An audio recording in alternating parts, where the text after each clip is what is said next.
Tim musik silakan naikkan pujian Allahku dahsyat. Untuk kepala dan kita berdoa.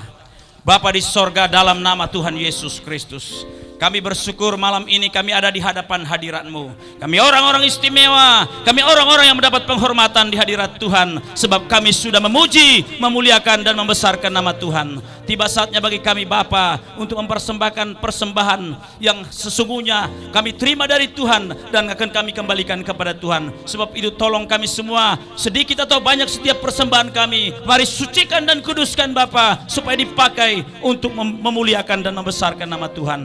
Dalam nama Yesus Kristus kami berdoa dan mengucap syukur. Haleluya. Amin.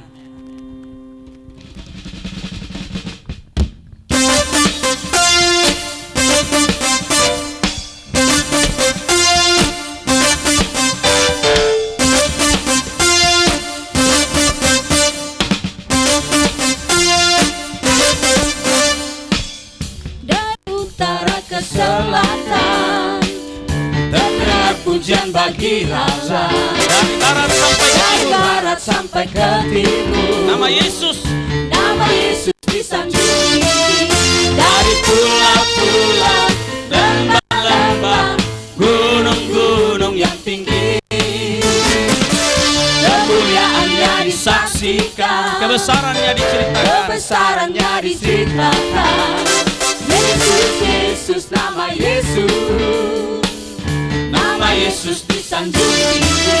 Dari pulau-pulau, lembah-lembah, gunung-gunung yang tinggi, Allahku dahsyat berkuasa, Seluruh bumi sujud menyembah, tinggikan nama-Mu. Allahku dahsyat berkuasa, Seluruh bumi sujud menyembah, tinggikan nama-Mu.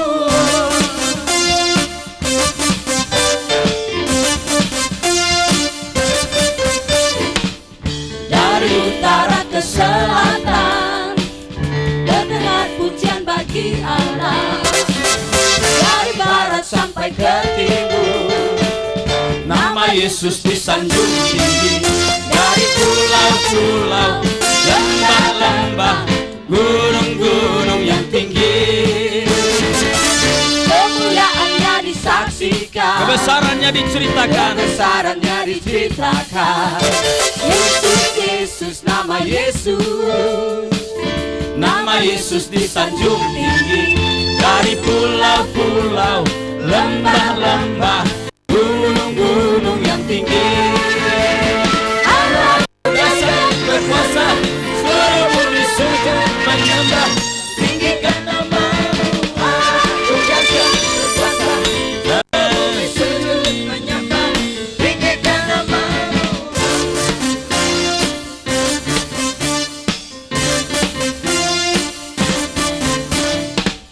Dari utara ke selatan, terdengar pujian bagi Allah.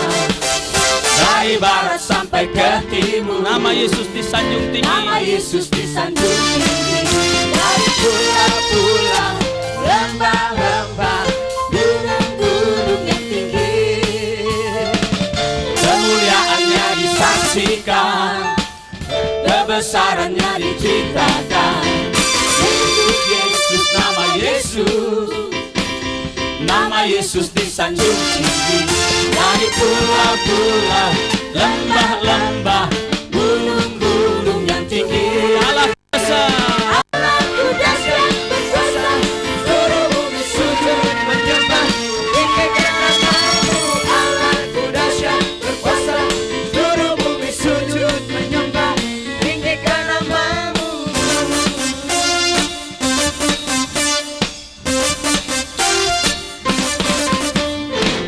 dari utara ke selatan, terdengar pujian bagi Allah. Dari barat sampai ke timur, nama Yesus disanjung tinggi. Dari pulau-pulau, lembah-lembah, gunung-gunung yang tinggi, kemuliaannya disaksikan, kebesarannya diceritakan. Yesus, Yesus, Nama Yesus, nama Yesus disanjung tinggi. dari pulau-pulau, lembah-lembah, gunung-gunung yang tinggi. Allahku dahsyat, Allahku dahsyat berkuasa, seluruh bumi sujud menyembah, tinggikan namamu. Allahku dahsyat berkuasa, seluruh bumi sujud menyembah, tinggikan sekali lagi.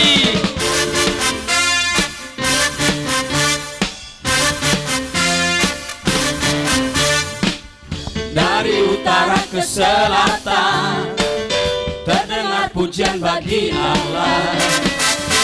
dari barat sampai ke timur, nama Yesus disanjung tinggi. Dari pulau-pulau, lembah-lembah, gunung-gunung yang tinggi, kemuliaannya disaksikan, kebesarannya diceritakan. Yesus, Yesus, nama Yesus disanjung tinggi. Dari pulau-pulau, lembah-lembah, gunung-gunung yang tinggi, Allahku dahsyat berkuasa, seluruh bumi sujud menyembah, tinggikan namamu. Allahku dahsyat berkuasa, seluruh bumi sujud menyembah, tinggikan namamu. Allahku dahsyat berkuasa, seluruh bumi sujud menyembah, tinggikan namamu. Amin. Mari kita berikan kemuliaan bagi Tuhan. Baik, silakan saudara mempersembahkan persembahan saudara, dan tiba waktunya bagi kita untuk menerima segala kebenaran firman Tuhan. Mari kita bangkit berdiri sekali lagi dengan hormat, dan kita masuk dalam doa untuk mendengarkan firman Tuhan. Kolektor silakan jalan saja, seperti rusa yang merindukan sungai.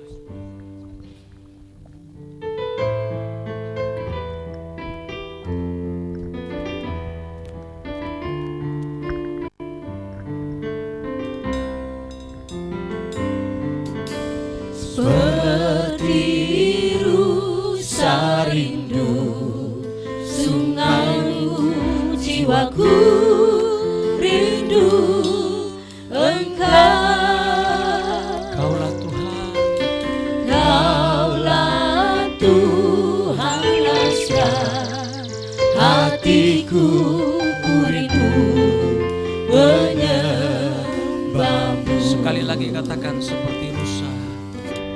Seperti rusa rindu sungaimu, jiwaku rindu Engkau.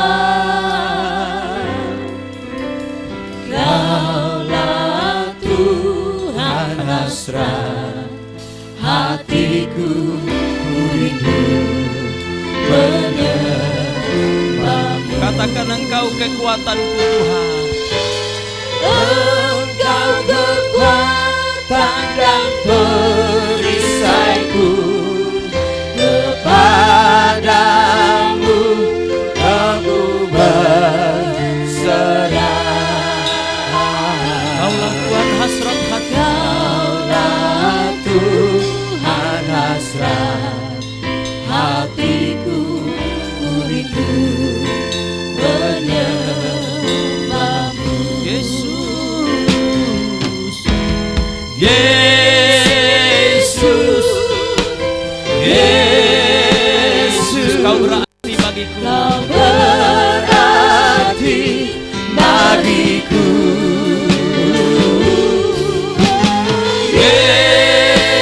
Yesus, Yesus, Kau segalanya bagi. Yesus, Yesus, pada hamba Tuhan yang menyampaikan firman Tuhan. Yesus, Kau berarti bagiku.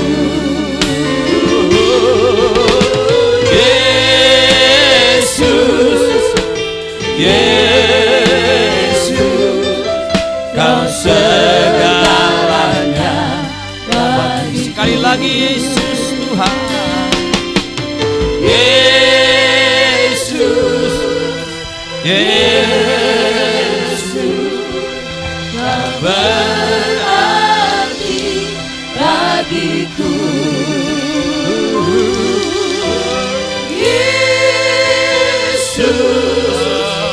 Yesus, Kau segalanya bagiku. Sekali lagi Yesus, Yesus.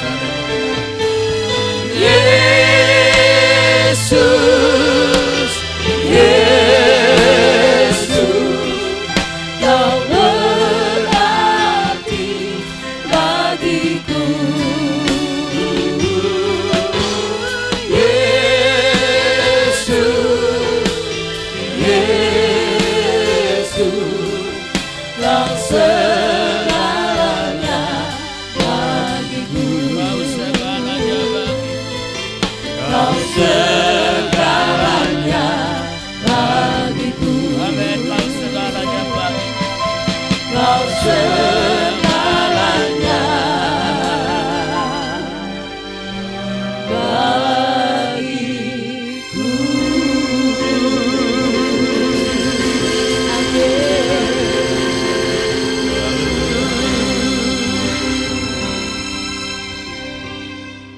Mari kita satu dalam doa. Bapa Surgawi, Allah kami yang ajaib, yang kami sembah dan sapa Bapa dalam Yesus Kristus, Tuhan Juru Selamat dan kekasih jiwa kami. Malam ini kembali kami tunduk merendahkan diri, menyadari diri bahwa tanpa firman-Mu sebagai pelita pada kaki dan terang pada jalan hidup kami kesasar, kami gagal dan kami tidak mencapai sasaran iman kami, itu surga rumah Bapa. Olehnya biarlah Roh-Mu yang kudus menerangi hati kami, menjadikannya tempat yang layak bagi firman-Mu, urapan dan kelayakan-Mu membungkus hamba-Mu sendiri. Taruhkan kata-kata hikmat akal budi dalam bibir lidah hamba. Biar malam ini hamba-Mu boleh menjadi alat Tuhan yang perkasa bagi setiap umat-Mu yang hadir. Jangan kecewakan seorang pun di antara kami, tapi semua kami pulang dengan berkat dan anugerah, sesuatu yang dunia tidak sanggup berikan bagi kami. Di dalam nama Yesus kami ikat segala roh yang bukan dari Allah yang menghambat firman-Mu dan kekuatannya. Dalam nama Yesus Kristus kami ikat, usir, tolak dan patahkan kuasanya. Dan biarlah Roh-Mu yang kudus sendiri memimpin acara ibadah, khususnya pemberitaan firman malam ini dari permulaan sampai pada tamatnya. Semua biar jadi hanya untuk kepujian nama yang di atas segala nama, nama Yesus Kristus Tuhan dan Juru Selamat kami. Berfirman dan berkata-katalah, kami siap mendengarkannya. Dalam Yesus Kristus kami berdoa. Haleluya.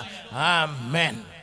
Baik, silakan duduk jemaat kekasih yang bisa duduk dan yang tentunya hanya bisa berdiri. Silakan Bapak Ibu Saudara berdiri mendengarkan pemberitaan firman. Malam ini pertama-tama saya mengucapkan terima kasih untuk Pemda TTU Timur Tengah Utara yang telah merelakan waktu dan relakan kesempatan bagi saya dan rombongan dari Jakarta untuk melayani Bapak Ibu Saudara.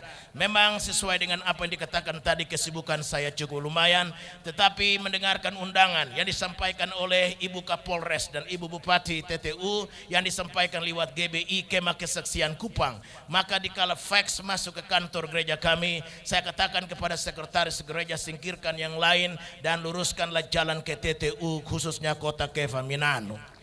Haleluya. Saya bukan pertama kali ke kota Keva, tetapi saya numpang liwat sudah. Tahun 81 saya pernah berkhotbah di kota Atambua di muka lapangan dari gereja Katolik Polikarpus. Dan di sana saya bersama dengan artis Tanti Yosepa, Ruth Pelupesi, Non Kawilarang, dan beberapa artis dari ibu kota lainnya yang kami rombongan besar turun melayani bahkan sampai di Dili, Timur-Timur, yang pada saat itu masih bahagian dari Indonesia. Saya datang tidak sendiri, tapi saya datang bersama dengan istri saya, bersama dengan beberapa majelis gereja yang kami gembalakan di Jakarta, khususnya untuk menyaksikan 8 hektar tanah yang kami bebaskan oleh anugerah dan pertolongan Tuhan Yesus di kota Pariti, 2,5 jam dari kota Kupang, yang dimana di sana kami bangunkan 45 unit rumah untuk para pengungsi dari Ambon yang terlantar berbulan-bulan mendekati 2 tahun ini yang ada di kota Kupang. Dan kami mendengar bahwa malam inilah malam peduli, maka kepedulian kita terhadap sesama merupakan panggilan tertinggi dari gereja. Saya pun hadir bersama dengan beberapa pengacara yang adalah anggota di gereja kami di Jakarta, antara lain Bapak Hotma Sitompul, Bapak Tommy Sihotang, dan Bapak Ruth Sitompul yang lebih dikenal dengan Raja Minyak dari Medan. Baik Bapak Ibu Saudara, malam hari ini kita tidak datang untuk bicarakan nama kita.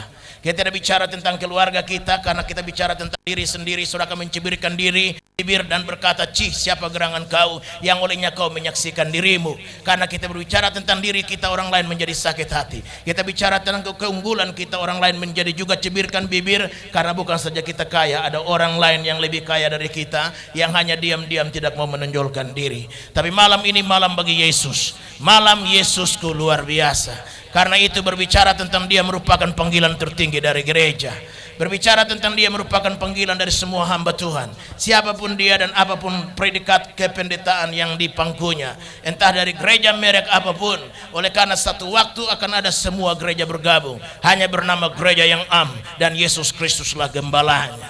Tiap lutut harus bertelut dan tiap lidah mengaku bahwa Yesus Kristus adalah Tuhan. Berbicara tentang Kristus merupakan kesukaan ciptaan hatiku. Dan haleluya, malam ini memang luar biasa, karena Pastor Bernard tadi dan kesaksian dari Ibu Jun menyaksikan bahwa hanya Yesus dan Yesus saja. Berbicara tentang dia, semua kita ulurkan tangan dan berkata, "Berikanlah dia padaku, karena bukankah dia Yehova Rafa, Allah yang menyembuhkan." Jika kita berbicara tentang Kristus, Anda ulurkan tangan dan berkata, "Berikanlah dia padaku, bukankah dia Yehova Shalom yang bisa mengisi batinku dengan damai dan sejahteranya." Ada banyak dalam hidup ini yang kita hands up karena kita tidak mampu mengerjakannya. Tapi ada satu orang yang selalu mampu dalam segala hal, dan orang itu bernama Yesus Kristus yang bangkit dari antara orang mati. Tidak pernah ada satu penyakit yang tidak pernah disembuhkannya. Tidak ada pernah satu persoalan yang dijumpai yang tidak bisa mampu dipecahkannya. He is the answer. Dialah jawaban kita. Saudara mungkin pernah dengar nama Andy Crouch, seorang penyanyi yang terkenal dari Amerika. Dia seorang kulit hitam namun berwarga negara Amerika, Black American. Dia pada tahun era 70 menyanyikan sangat lagu-lagu rohani. Dia tidak pernah menyanyikan satu lagu duniawi pun sejak dia kenal Tuhan Yesus. Dan setiap orang yang hendak datang mendengarkan lagu dari Andy Crouch harus bayar minimal $50. Bayangkanlah jika karcis terendah sudah berharga $50, kalikan saja sekarang 9.000 sekian. Berarti 450.000 hanya uang tiket yang paling rendah untuk mendengarkan pujian rohani dari Andy Crouch. Dan Bapak Ibu Saudara jemaat kekasih, tahu lagu apa yang paling populer yang digemari orang zaman itu? Jesus is the answer. Yesus Kristus adalah jawaban. Itulah lagu Andy Crouch yang untuk mendengarkannya saja orang harus bayar tiket terendah bernilai $450.000. Malam ini mengenal Yesus Kristus secara pribadi merupakan kerinduan Yesus Kristus yang tertinggi. Satu waktu dia bertanya kepada murid-muridnya, "Who am I?" Siapakah gerangan aku? Ada yang mengatakan engkaulah Nabi Elia. Ada yang mengatakan engkaulah Yohanes Pembaptis yang bangkit dari antara orang mati. Tapi dia menatap Simon Petrus dan berkata, "Menurutmu siapakah gerangan aku ini?" Maka dia berkata, "Engkaulah anak Allah yang hidup." Dan dia berkata, "Di atas batu karang inilah aku dirikan gerejaku, dan pintu alam maut tidak akan menguasai." Berarti pengenalan akan Yesus Kristus secara pribadi itulah kekristenan sendiri. Kekristenan bukan sekedar sebuah agama, tapi kekristenan adalah pengalaman pribadi dengan Yesus Kristus sebagai Tuhan dan Raja dalam hidup seseorang. Tadi kita telah dengar banyak tentang uraian yang begitu dahsyat oleh Pastor Bernard. Saya duduk pikir-pikir, seorang pastor saja sudah berkhotbah begini dahsyat, apatah lagi pendeta. Sebab tadi Ibu Jun berkata doa orang-orang Katolik pada umumnya itu buku panduannya harus ada. Khotbah seorang pastor mesti ada buku panduan menjadi acuannya. Tapi Bapak Ibu Saudara saksikan tadi Pastor Bernard berkhotbah tanpa catatan. Saya ini kali seumur-umur hidup saya baru pertama kali dengar pastor berkhotbah begitu dahsyat tanpa catatan.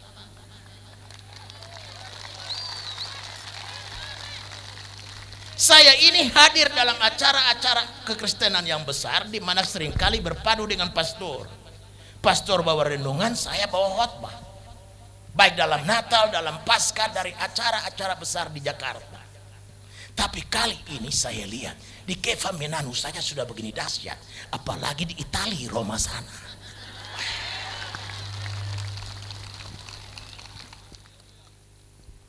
Pastor Bonar tadi berkata bahwa mengenal Kristus itulah panggilan kita. Nah, berbicara tentang Yesus, pengalamanku cetek, mungkin pengenalanku tidak sempurna. Tapi marilah kita biarkan Kristus sendiri berbicara tentang dirinya. Dalam kitab Injil Yohanes pasal 2 dan pasal 3, saya temukan 6 hal tentang Yesus berbicara tentang dirinya. Nah, malam hari ini tanpa mengurangi dan membuang banyak waktu, akan saya habiskan 6 poin yang Kristus berbicara tentang dirinya. Dan mengenal 7 kebenaran ilahi dari mulut Yesus Kristus, maka kita akan mengenal dia secara pribadi. Dan sekali lagi seturut pastor punya omongan tadi, pengenalan tentang Yesus hanya ada dalam buku ini. Buku inilah buku yang paling sempurna berbicara tentang Yesus Kristus. Karena itu dengan membaca firman Tuhanlah kita menemukan bahwa siapa Yesus Kristus itu.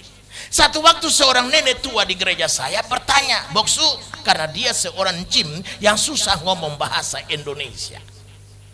Kita berdoa panjang lebar mulai dengan ya Tuhan Allah yang rahmani rahimi, pengasih dan penyayang, panjang sabar dan besar kemurahan.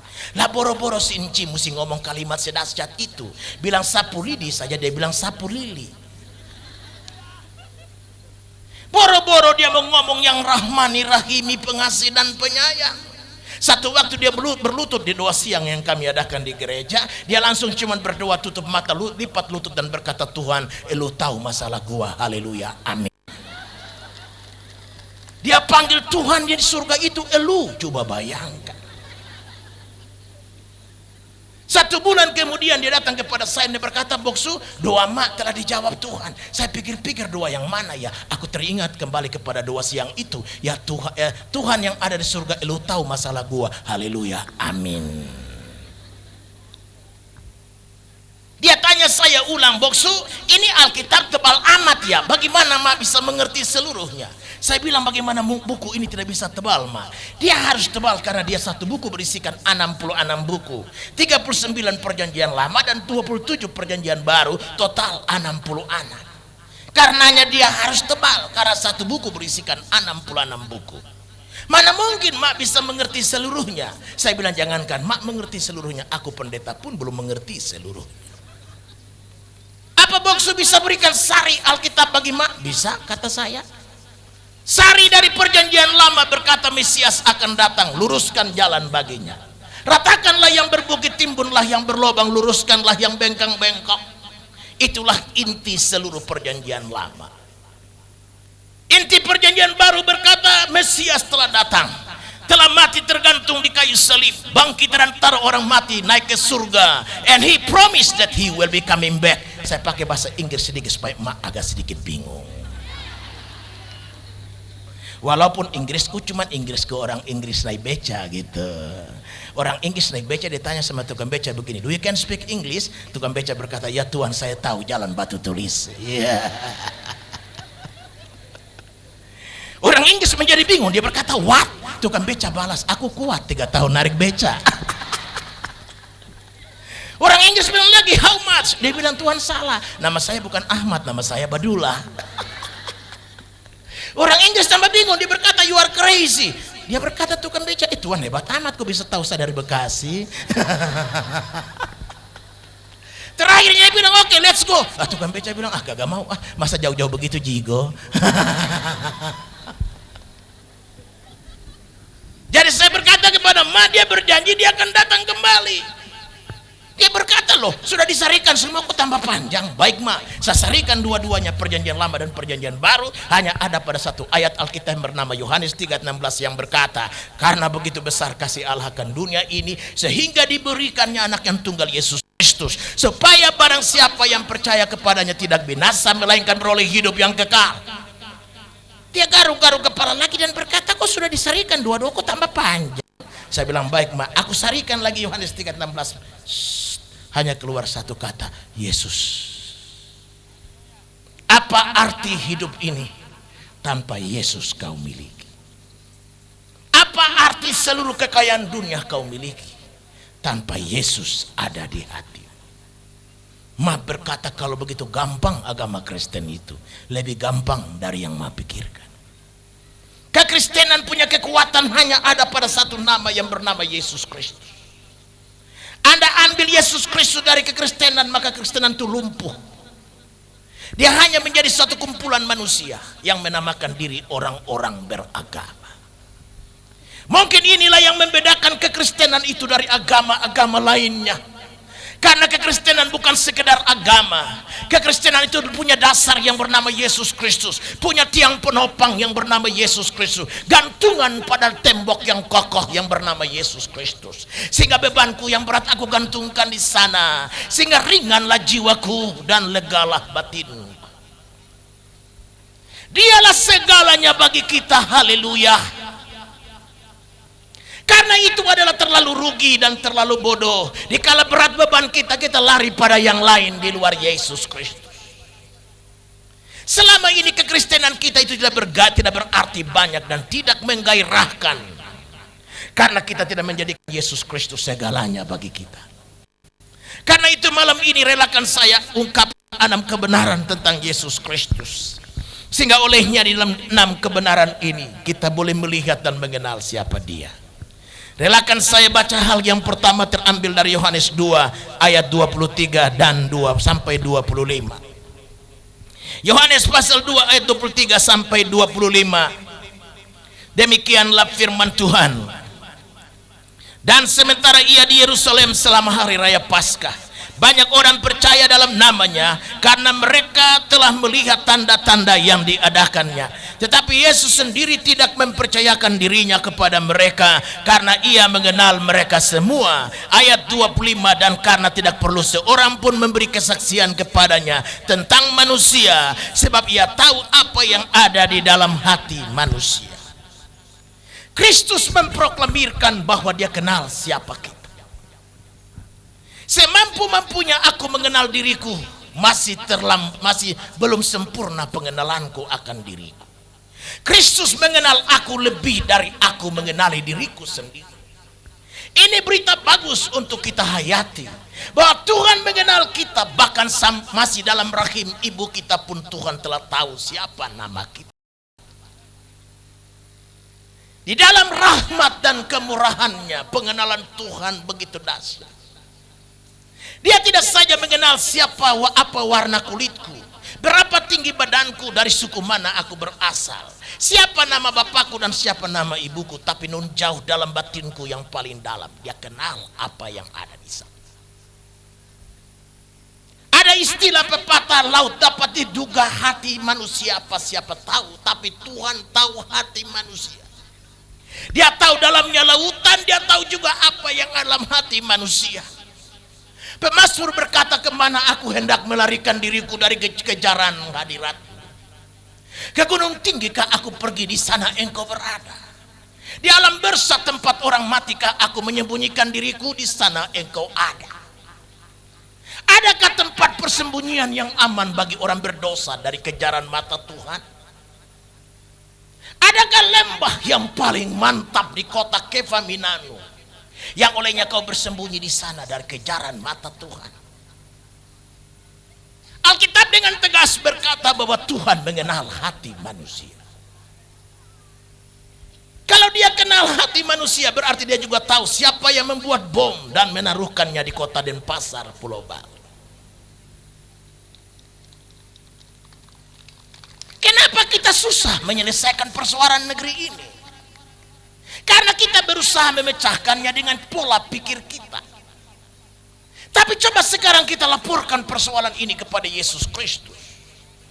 Tidak susah, dan Dia tidak kekurangan metode untuk menangkap itu. Menangkap orang yang bikin provokator di Maluku, menangkap orang yang bikin menjadi provokator yang ada di Poso, yang membuat keonaran dalam negeri dan bangsa kita ini. Bukankah Dia disebut the King of Kings and the Lord of Lords? Dia Tuhan di atas segala Tuhan dan Raja di atas segala Raja. Nama lain yang disandang adalah the King of all nations, Raja dari segala bangsa. Berarti bangsaku adalah deretan nama bangsa-bangsa. Dan Tuhan adalah Yesus Kristus, Tuhan atas bangsaku. Karena itu doa secara nasional bagi bangsa ini merupakan panggilan gereja. Tidak ada panggilan gereja yang lain. Gereja tidak dipanggil untuk demonstrasi di jalan. Gereja tidak dipanggil untuk menjarah dan membakar harta orang. Gereja tidak dipanggil untuk bikin keonaran, merusak jalan, merusak jembatan, merusak gereja, merusak bangunan-bangunan ibadah lainnya. Itu bukan panggilan gereja. Panggilan gereja ialah mengampuni orang yang bersalah. Panggilan gereja memberi makan musuh, memberi minum pada dia dikala dia haus. Panggilan gereja bukan bikin keonaran dalam negeri ini. Karena itu sebenarnya pemerintah tidak perlu curiga terhadap gereja. Injil harus diberi kebebasan. Gereja harus dibangun sebanyak mungkin. Karena di mana di 2-3 orang berkumpul di sana Yesus Kristus hadir. Dan kita sadar kalau dia hadir mujizat terjadi. Kalau dia hadir air berubah menjadi anggur. Yang lumpuh berjalan, buta melihat, tuli mendengar. Di mana dia ada di situ ada mujizat. He is the Lord of miracles. Dialah Tuhan dari semua mujizat. Karena itu adalah terlalu kurang bijaksana untuk dibikin berbagai peraturan menghambat Injil. Karena di mana ada Injil di situ ada sejahtera. Di mana ada Injil di situ luka-luka terobati. Di mana ada Injil yang temanya adalah Yesus Kristus, maka ada pertolongan yang besar. Karena itu pada dialah kita lapor. Di Jakarta hanya kita berdoa. Sejarah gereja mencatat bahwa ada seorang yang bernama provokator hebat pada zaman gereja mula-mula. Karena dia dengan surat resmi pada tangan membakar gereja dan membunuh banyak umat Tuhan. Orang itu bernama Saulus dari Tarsus. Dialah provokator besar pada zaman itu. Bukan saja provokator, tapi resmi membawa surat kuasa untuk membunuh orang Kristen dan membakar gereja. Berarti peristiwa seperti ini bukan peristiwa baru, bukan sesuatu yang tabu, tetapi sesuatu yang terulang kembali dalam sejarah perjalanan gereja. Tetapi apa yang dibuat umat Tuhan pada zaman itu? Tidak ada seorang yang menjadi pembela mereka, tidak ada seorang yang maju dan bertanding mewakili mereka. Tetapi mereka sadar bahwa Yesus Kristuslah yang tahu segala sesuatu. Dia tahu bagaimana metode terbaik bagi Saulus ini. Karena itu mereka cuma berdoa. Dan berdoa lagi. Itu saja panggilan mereka. Dan kalau mereka berseru, Tuhan mendengar. Karena memang janjinya, mintalah maka kepadamu akan diberi. Carilah maka kamu mendapat. Ketoklah pintu maka bagimu pintu akan dibukakan.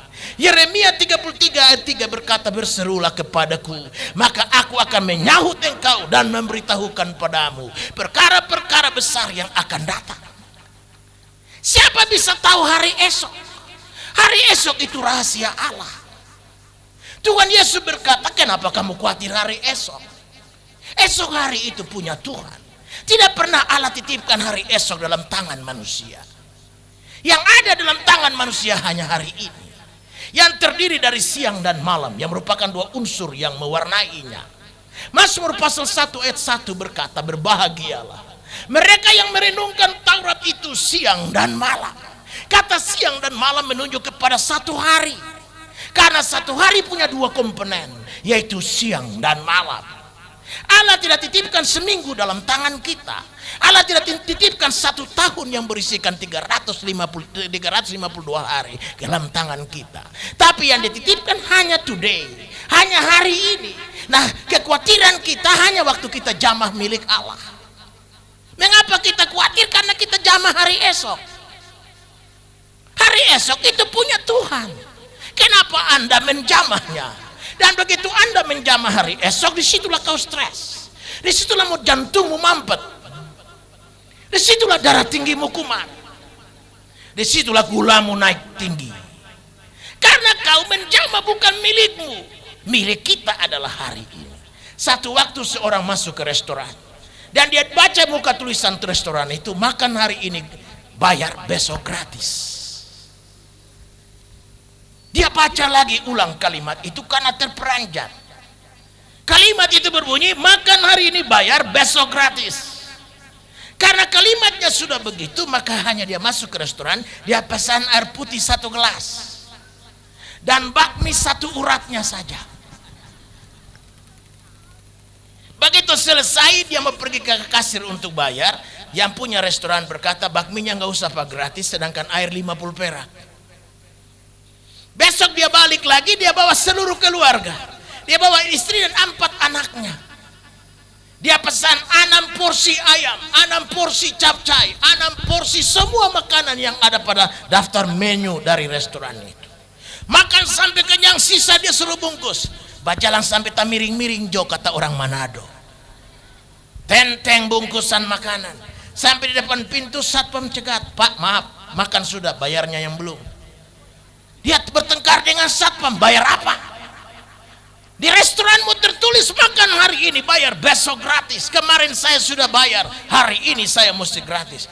Tuan salah baca, kata satpam. Mari coba baca sekali lagi. Makan hari ini bayar, Bapak ikuti. Makan hari ini bayar, besok gratis. Bapak ulangi, besok gratis. Hari ini hari apa Pak? Hari ini bayar Pak. Tidak pernah ada hari esok dalam tangan kita. Yang ada cuman hari ini. Itulah milik kita. Begitu kau duduk dan kau mereka-reka hari esok, nanti besok-besok daganganku bagaimana, ekonomi negeri ini aja lagi terpuruk. Begitu kau duduk berenung-renung hari esok, kau bukan politikus, saudaranya Akbar Tanjung juga bukan, keponakan Amin Rais juga enggak, jabatan di KTP ibu rumah tangga. Tapi kalau ngomong politik lebih hebat dari Amin Rais. Bingung aku. Hari ini kalau kau mantap, hari esok merupakan kemantapan dengan sendirinya. Karena apa hari esok itu adalah taburan hari ini. Hari esok itu cuma tuaian dari apa yang kau tabur hari ini. Hari ini kau mantap dengan sendirinya hari esok. Karena hari esok itu cuma tuaian taburan hari ini. Karena itu begitu kita sadar bahwa Yesus Kristus Tuhan yang mengerti segala perkara, maka yang kita buat cuma kita doa. Itulah panggilan tertinggi dari gereja. Tapi Anda berkata doa lagi, doa lagi. Memang dasar pendeta itulah paling gampang jawabannya. Memang Anda bilang lagu lama, doa itu, tapi lagu lama yang selalu senantiasa merdu bunyinya. Pekerjaanku di gereja sekarang cuma perbanyak doa. Di gereja kami ada doa semalaman setiap hari, dari jam 10 malam sampai jam 5 pagi. Di gereja kami ada doa puasa rantai setiap hari, 200-300 orang terlibat. Dan kami lihat mujizat-mujizat besar Allah kerjakan. Hanya dengan meminta pertolongan Tuhan sajalah, maka yang tak ada diadakannya, yang tak mungkin dimungkinkannya, yang sedikit diperbanyak, yang tak ada diadakannya. Karena itu tidak ada pilihan lain bagi kita. Jika kita sadar dia tahu segala sesuatu, dia tahu suamiku, dia tahu istriku, dia tahu anak-anakku laki dan perempuan, dia tahu partner dagangku, dia tahu klienku sebagai seorang pengacara, dia tahu tentang murid-muridku sebagai seorang guru, dia tahu jemaatku sebagai aku seorang pendeta. Hidup menjadi enteng jika kita sadar Kristus yang kita sembah, Tuhan yang Maha Kuasa, tahu segala. Spiritual songs berkata, nobody knows the trouble I've seen but Jesus. Maksudnya tidak ada seorang pun yang tahu masalahku kecuali Yesus. Pada dialah kita datang, pada dialah kita berseru, pada dialah kita ungkapkan kalimat Bartimeus yang buta, Kristus anak Daud, belas kasihan akan datang. Kebenaran yang kedua yang Kristus proklamirkan lewat bibirnya adalah Yohanes 3 ayatnya yang ke-13. Yohanes 3 ayat 13 berkata, tidak ada seorang pun yang telah naik ke surga selain daripada dia yang telah turun dari surga, yaitu anak manusia. Kebenaran yang kedua dia ungkapkan bahwa dia datang dari sorga. Dia tidak ungkapkan bahwa dia datang dari Kefa Minanu. Dia tidak ungkapkan bahwa dia datang dari salah satu kota di belahan bumi ini. Tapi dia proklamirkan bahwa dia datang dari sorga, dan sorga merupakan akhir tujuan kita. Inilah tujuannya beragama. Tujuan beragama supaya surga menjadi milik kita. Tidak ada tujuan beragama cuma sekedar supaya kita miskin menjadi kaya. Kalau miskin menjadi kaya gampang, kau kerja keras saja pasti kau kaya. Tetapi Alkitab berkata juga bahwa berkat Tuhanlah yang menjadikan orang kaya, dan susah payah tidak menambahinya. Berarti beragama bukan sekedar supaya berubah nasib, supaya berubah status sosial. Tapi beragama tujuannya untuk selamat di akhirat nanti. Kita lupa bahwa hidup ini mempunyai dua sisi. Sisi pertama bernama sementara, dan sisi kedua bernama kekekalan. Dan kedua-duanya akan kita jalani. Kita sedang menjalani yang sementara sekarang, yang dibatasi oleh ruang, dibatasi oleh waktu, dan dibatasi oleh umur. Saya ada di sini, otomatis saya tidak ada di Jakarta karena saya dibatasi oleh ruang gerak. Umurku sekarang 56 tahun jalan, dan Alkitab berkata manusia boleh hidup hanya 70 sampai 80. Lebih daripada itu kelemahan dan kekuranganlah yang mewarnai hidupnya. Jadi kalau memang 70 usiaku nanti, berarti tinggal kurang 70 kali kurang 56, berarti 14 tahun lagi aku hidup. Sudah itu inna lillahi wa inna ilaihi rajiun. Qaid, mati. Adakah obat maut, anti maut yang dijual di supermarket? Tidak. Tuhan Yesus berkata, siapakah di antara kamu yang karena khawatirnya dapat menambahkan usianya barang sehasta saja. Kalau Allah menetapkan seseorang untuk mati, tidak, siapa berani menghambat? Dalam perjalanan dari Kupang ke Keva Minano, banyak cerita yang diceritakan di mobil. Ada yang bercerita salah seorang yang sedang mengantarkan bunga bawa kepada kamar mayat di rumah sakit Grogol. Begitu dia lagi naik lift, liftnya putus, talinya jatuh. Sehingga dia yang antar bunga untuk kuburkan adiknya, malah dia mati dalam lift bersama sopir mobil. Hari itu dikuburkan dua-duanya. There are 8 million ways to die. Demikian judul sebuah film di gedung bioskop di Jakarta. Ada 8 juta cara untuk mati. There are 8 million ways to die. Maksudnya ada 8 juta cara untuk mati. Salah satunya bernama minum baygon.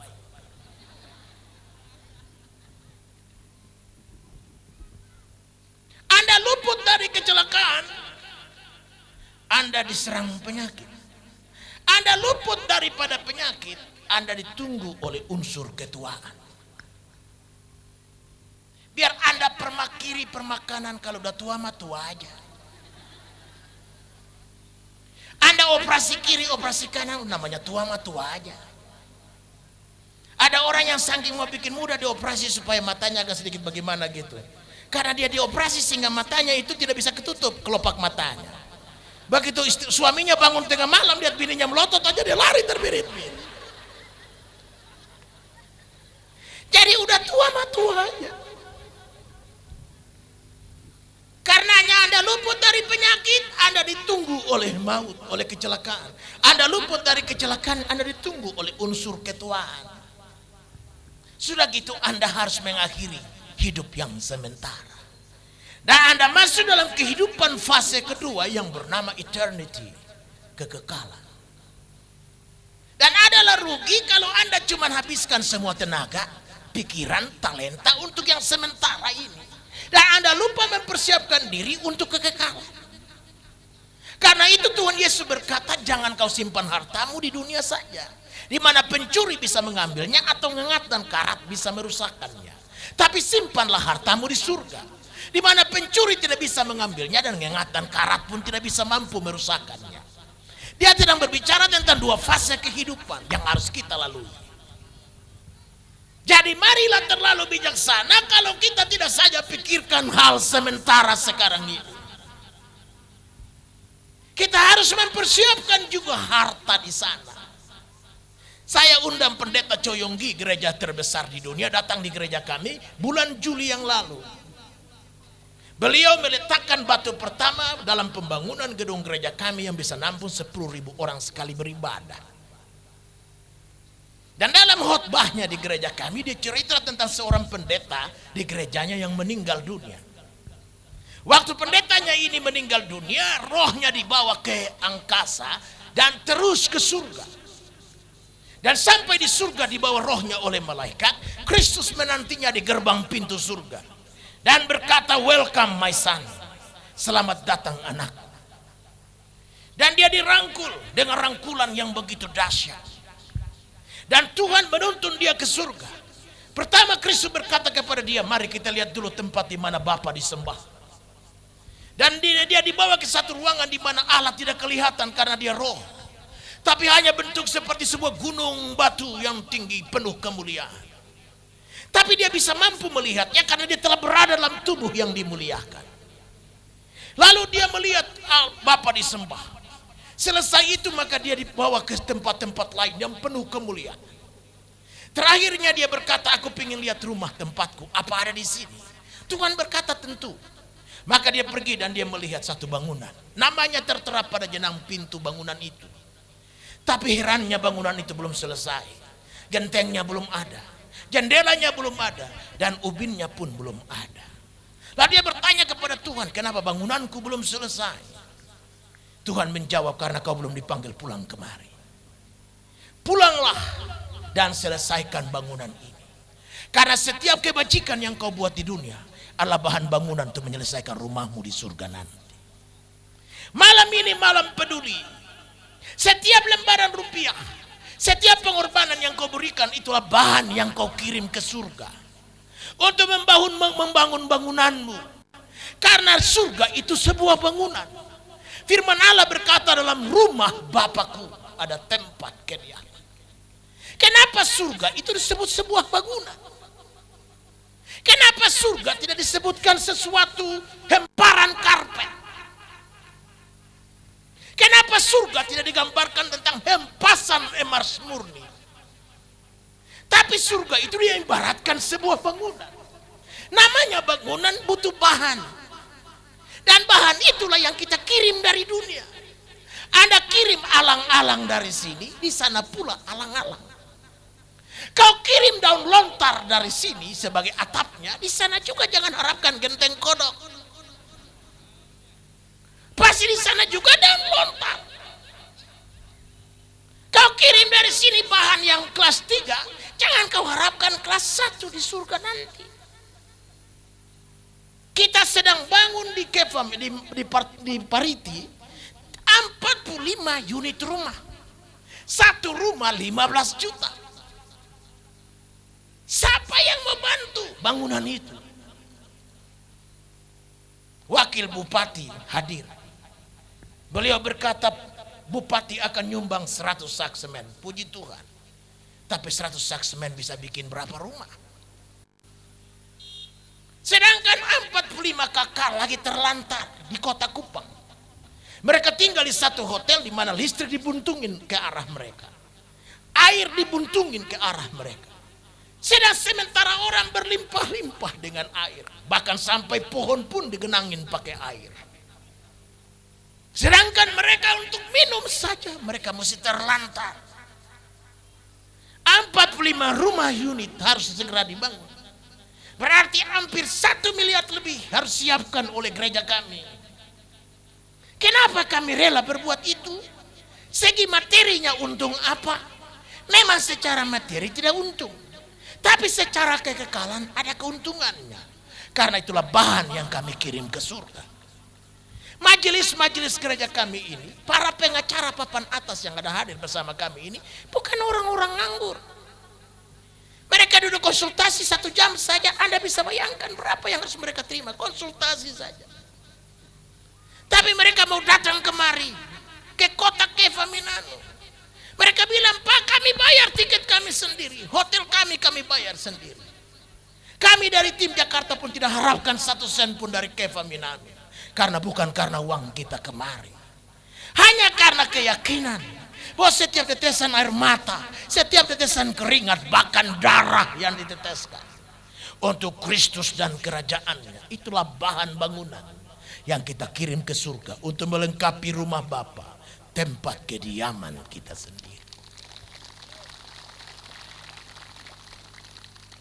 Malam peduli ini Anda harus menanggapinya. Haleluya. Karena itu kita lihat di sini bahwa surga merupakan tujuan utama.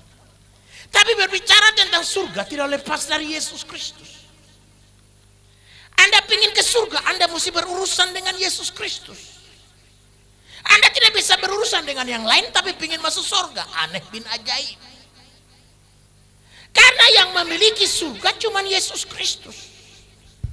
Jalan ke surga pun dia juga. Akulah jalan kebenaran dan kehidupan. Seorang pun tidak sampai kepada Bapa kecuali melalui aku. Jadi adalah aneh bin ajaib ingin ke surga tapi tidak mau percaya Yesus. Sama dengan buang garam ke dalam laut, mencencang ombak dan menggantang angin. Capek tapi hasil kagak ada. Bayangkan pekerjaan mencencang ombak, melelahkan, tapi apa hasilnya?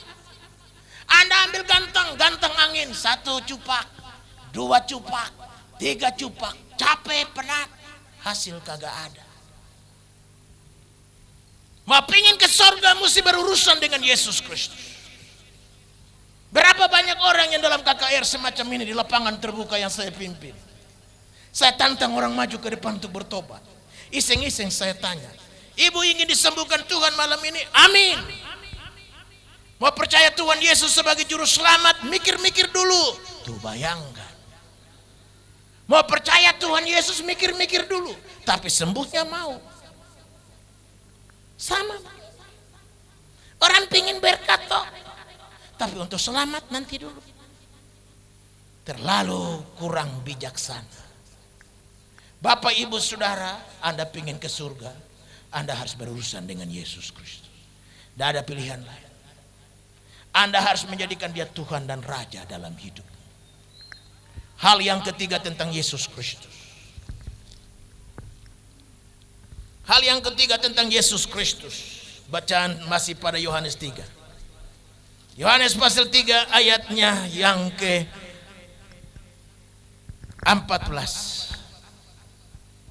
Ayat 14 berkata, dan sama seperti Musa meninggikan ular di padang gurun, demikianlah juga anak manusia harus ditinggikan.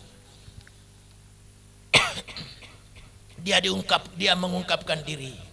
Sebagaimana Musa menaikkan ular tembaga di padang gurun, demikianlah anak manusia akan ditinggikan. Dia berbicara tentang salib merupakan target hidupnya.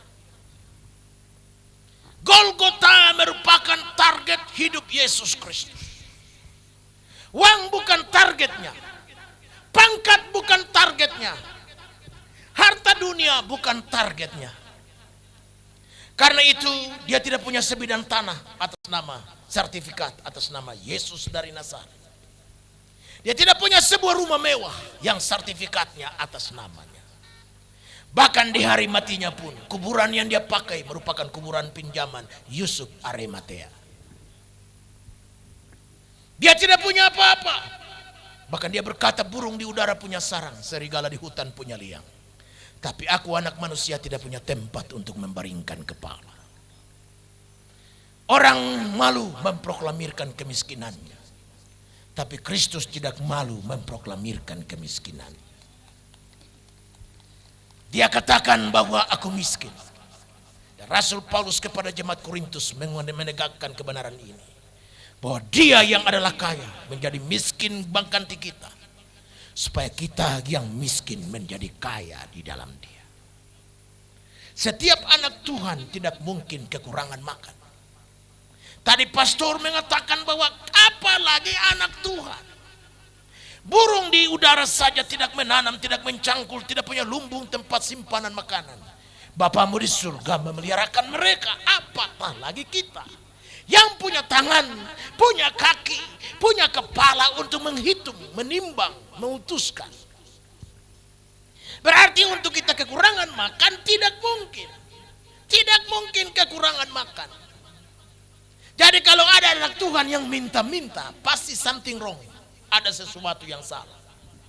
Mungkin Anda malas. Mungkin Anda tidak sungguh-sungguh berharap kepada Tuhan. Si pemazmur dalam pengalaman hidupnya berkata, singa muda boleh kelaparan, tapi orang yang berharap Tuhan tidak kekurangan barang apapun. Saya melihat di salah satu negara bagian di Afrika, waktu seluruh kota itu bertobat, Allah memberkati ladang mereka. Wortel yang ditanam itu besar-besar pergelangan tangan hasilnya. Yang belum pernah terjadi, itu dimunculkan dalam VCD yang bisa dinontonin siapapun.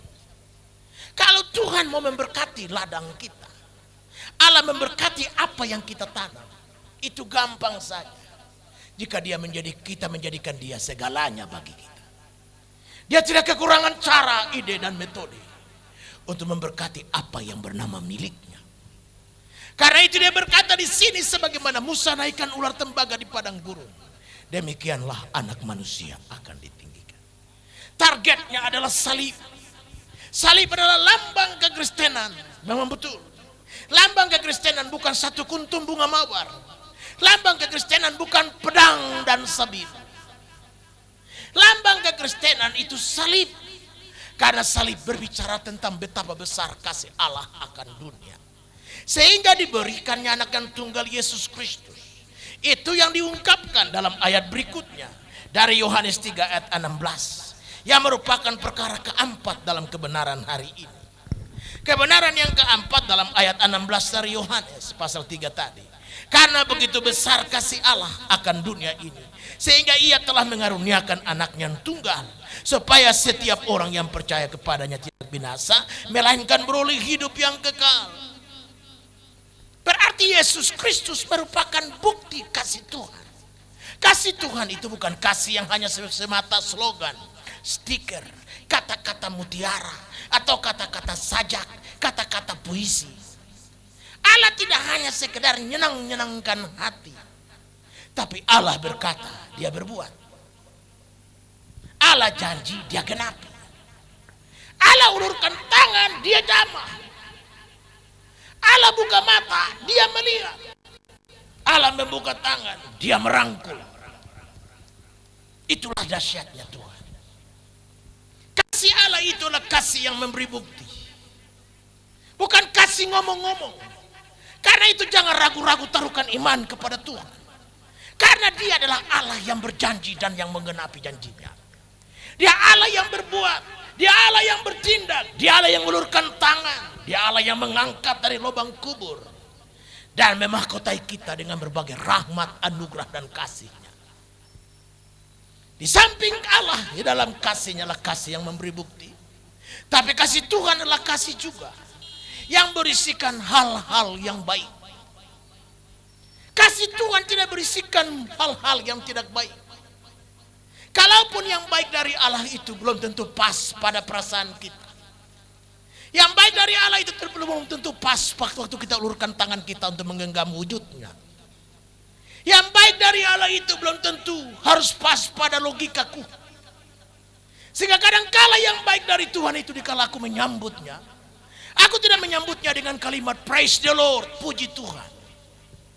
Tapi kadangkala yang baik dari Tuhan itu aku menyambutnya dengan sinis dan berkata, Tuhan kok gini? Kenapa begini? Dan bukan begitu. Kalau Tuhan bisa bicara, dia bilang, nak, Bapak yang mana kalau anaknya meminta roti, memberinya batu? Anaknya meminta ikan, memberinya ular. Dan meminta telur, memberinya kalajengking. Nak, pakai logika. Mana yang baik menurutmu, nak? Roti atau batu? Jawablah. Pasti aku akan berkata, Bapak bukan batu, tetapi roti. Nah, jawablah. Mana yang baik menurutmu? Ular atau ikan? Aku akan berkata, Bapak, ikanlah yang terbaik. Jawablah aku, nak, kalajengkingkah atau telur? Aku akan berkata, Bapak, telurlah yang terbaik. Haleluya. Kasih Tuhan adalah kasih yang berisikan yang baik. Karena itu tidak ada persungutan bagi kita. Bangsa Israel beredar-edar di padang Tia 40 tahun hanya karena dosa sederhana ini. Dosa apakah gerangan itu? Dosa persungutan. Sehingga perjalanan yang hanya memakan waktu 1 minggu, dia harus berubah menjadi 40 kali 52 minggu. 40 tahun mereka mengembara di padang Tia hanya karena dosa sederhana yang bernama persungutan. 1 Tesalonika 5:18 berkata, tetapi ucapkanlah syukur kepada Allah dalam segala hal, karena itulah kehendak Allah bagimu dalam Kristus Yesus Tuhan. Hari ini kita akan adakan ekstra kolekte. Dan yang kita pungut bukan uang, tapi yang kita pungut adalah persungutan. Kita bakar malam hari ini dalam nama Tuhan Yesus Kristus oleh api kuasa Roh Kudus.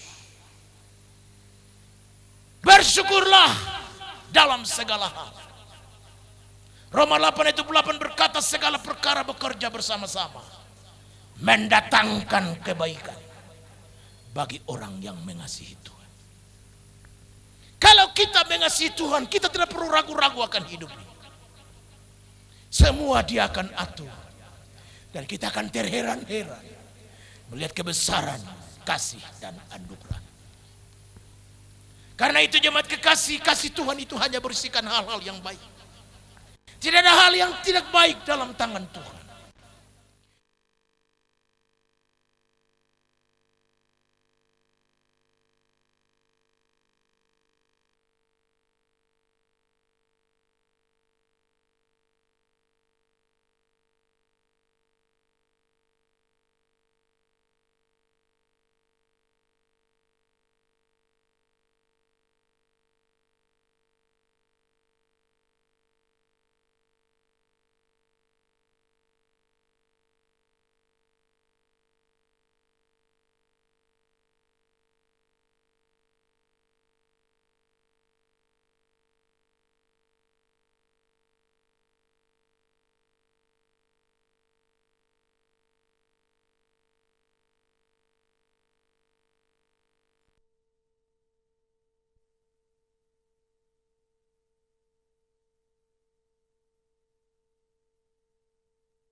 He is the Lord of the second chance.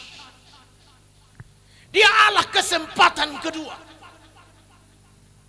Dia memberikan ruang hampa di dalam kasih-Nya untuk manusia menemukan jalan balik dari langkah yang salah yang diambil. Adakah seorang yang tidak berdosa di sini, kata Tuhan Yesus? Biarlah diambil batu dan lempar wanita ini. Dikala seorang perempuan berzina ketangkep basah dilemparkan di bawah kaki. Semua minggir. Karena semua sadar mereka orang berdosa. Dan pada rahmat dan kasih Tuhan yang besar itu, ada ruang yang berisikan jalan untuk manusia balik dari pelanggarannya. Saya tidak peduli Anda penjinakah yang hadir malam ini. Baliklah. Ada ruang pada kasih Tuhan untuk kau balik. Kau pembunuh bayarankah? Dan sekian nyawa telah hilang dalam genggaman tanganmu. Baliklah. Dalam kasih Tuhan ada ruang yang berisikan jalan balik. Kau seorang dukunkah? Yang kau membuat dirimu Allah kecil dalam tanda kutip. Sehingga orang datang meminta nasihat padamu dan bukan pada Tuhan. Malam ini ada jalan balik bagi. Baliklah. Malam ini akan saya berikan ruang itu bagi saudara. Dan harus saudara ambil jalan pada ruang. Lapangan kosong di depan ini harus dipenuhi kita. Dikala tantangan pertobatan diberikan. Kau maju tanpa rasa malu. Karena apa yang kau rasa malu itu tidak bisa menolong. Hanya seorang yang bernama Yesus Kristus dari Nazaret. Malam ini aku tidak bicara merek gereja. Malam ini aku tidak bicara tentang apa merek yang kita sedang ada di dalam. Tapi malam ini aku sedang bicara tentang Yesus Kristus. Sebagai wujud kasih Tuhan bagi kita sekalian. Yang di dalam kasih itu ada buktinya. Dalam kasih itu berisikan hal-hal yang baik. Dalam kasih itu ada ruang yang berisikan jalan balik. Kita semua mengerti cerita anak terhilang. Sebelum dia hilang, dia sudah jadi anak. Bukan dia balik baru dia jadi anak. Bukan, dia sudah jadi anak sebelum dia hilang. Berapa banyak anak Tuhan yang hilang oleh karena pengaruh dunia. Pengaruh daripada keinginan dagingnya. Sehingga dia ada dalam gereja tapi dia terhilang. Tadi pastor berkata banyak orang dalam gereja tapi tidak merasa sentuhan. Amin kata saya. Jangan kita berpura-pura karena Tuhan tahu hati kita. Kita boleh berpura-pura di depan manusia. Tapi kita tidak bisa berpura-pura di hadapan Tuhan yang dikatakan malam ini dia tahu hati manusia. Karenanya malam ini namanya kebaktian kebangunan rohani adalah aneh jika tidak ada tentangan pertobatan. Karena itu malam ini jika tentangan itu maju. Saya belum selesai berkhotbah karena baru saya bahas baru 3. Dari kebenaran 6 kebenaran ilahi dari Yesus Kristus. Sebentar malam tentangan Talita Dodoh akan menyanyi. Yang lain berdiam diri. Sementara relakan Roh Kudus berbicara. Yang sakit pun boleh maju. Sakit apa saja. Dan malam ini mujizat Yesus Kristus akan buat. Supaya dia diiyakan dan diagungkan. Bahwa dia Tuhan yang hidup. Yang tidak berubah kemarin, hari ini, dan sampai selama-lamanya. Kasih Tuhan, kasih yang berisikan jalan balik. Waktu anak terhilang itu pulang. Siapa yang berlari lebih dulu untuk merangkul? Bapaknya. Siapa yang berbicara lebih dulu? Bapaknya. Dan inilah kalimat bapaknya. Anakku yang kuanggap mati, kini hidup. Yang kuanggap hilang, kudapatkan kembali. Luar biasa. Ini kalimat yang harus kita hayati.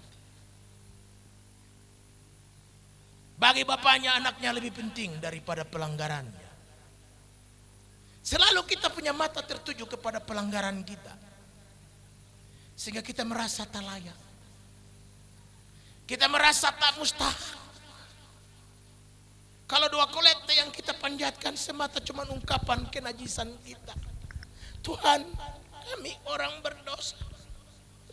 Dari pucuk kepala sampai ke telapak kaki mengarah ke jempol sebelah kiri. Penuh dengan kenajisan. Betul. Tapi jangan titik, koma. Tetapi kami bersyukur oleh karena tetesan darah Kristus yang tertumpah di kayu salib. Maka dosa kami yang merah seperti kermisi diputihkan suci seperti salju. Walaupun di Kefa Minano belum pernah kami melihatnya. Haleluya, begitu bos. Namanya udah majelis gereja, doanya cuman kami najis, kami kotor. Haleluya, amin. Lah, baru koma, belum titik, sambung terus. Tetapi biarpun dosa kami merah seperti kermisi, diputihkan putih seperti bulu kambing domba. Kalau kambing domba banyak di Kefa Minano. Ya tak? Itu baru amin kita doa.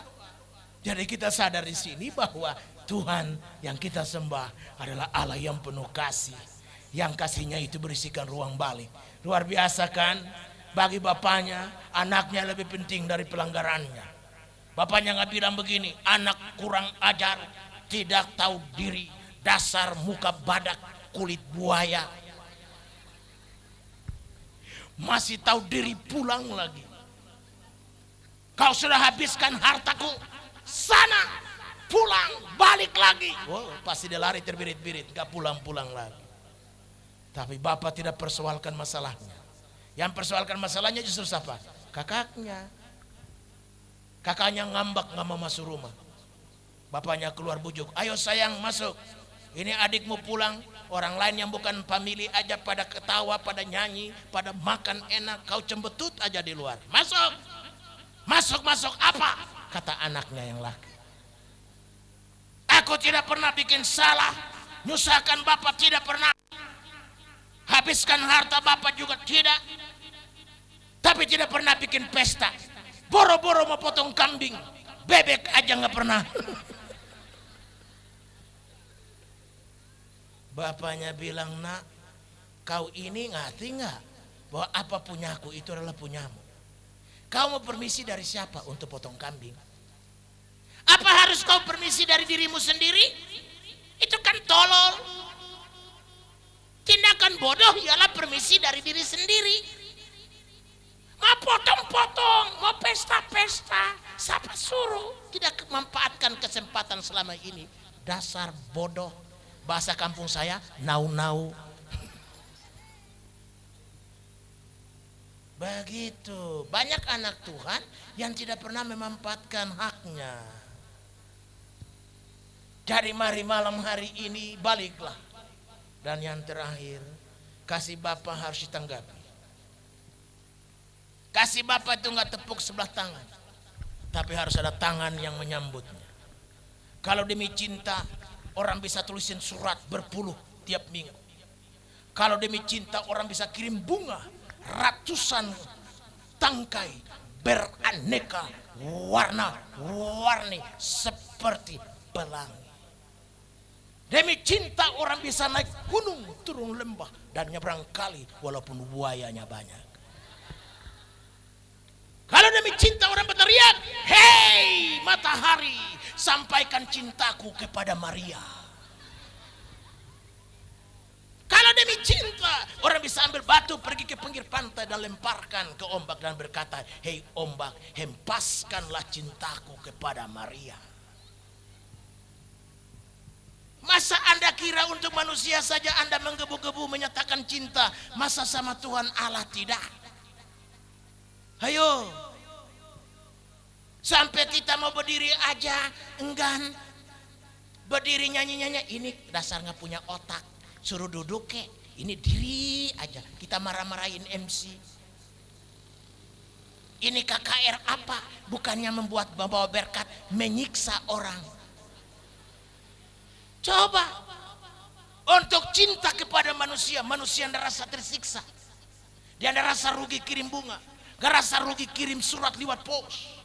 Apalagi kalau jantung hatimu lagi sekolah di Jakarta, ambil suster di St. Caroles, kau kirim surat terus, Maria, don't forget me, cia elah, I love you setengah mati. Untung belum mati Maria, baru setengahnya.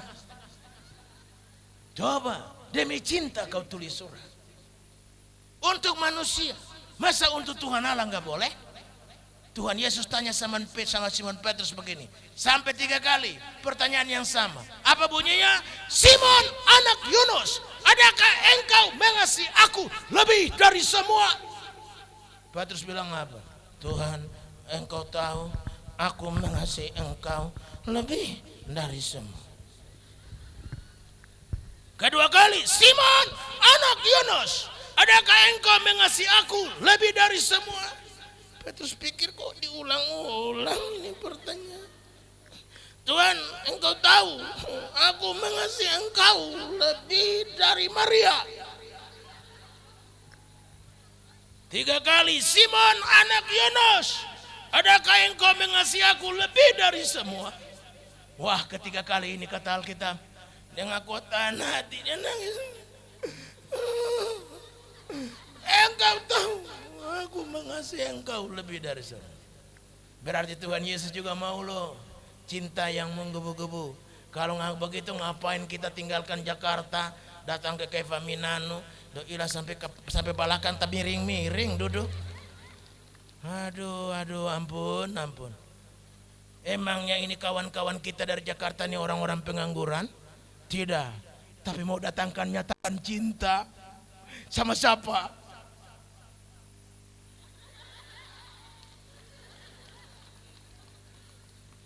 Iya dong, kalau orang yang cinta sama Tuhan mah ya gak tidur pun gak apa-apa, gak makan pun gak apa-apa, nyawa dipertaruhkan pun amin punya.